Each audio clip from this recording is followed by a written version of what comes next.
তো ছোট লোকের হাতে কাটা শশা আমি খাই না, ঘৃণা করে। সব রান্নাই তো আমার ছোট বৌমা করছে।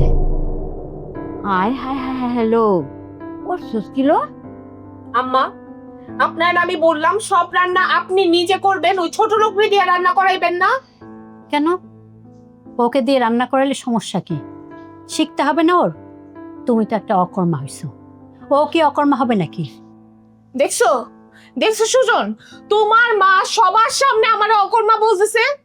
তুমি তো অকর্মাই। অকর্মার চেয়ে ভালো গেছো তুমি।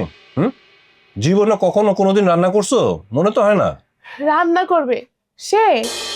কোনো চেষ্টা করছে?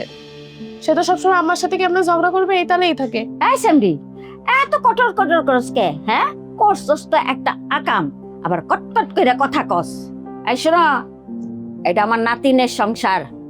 আমার নাতিন যে তোমাকে খাওয়ান পড়ন দিতেছে, এটাই শুক্রিয়া করো। দাদি, আপনি না বেশি কথা বলেন।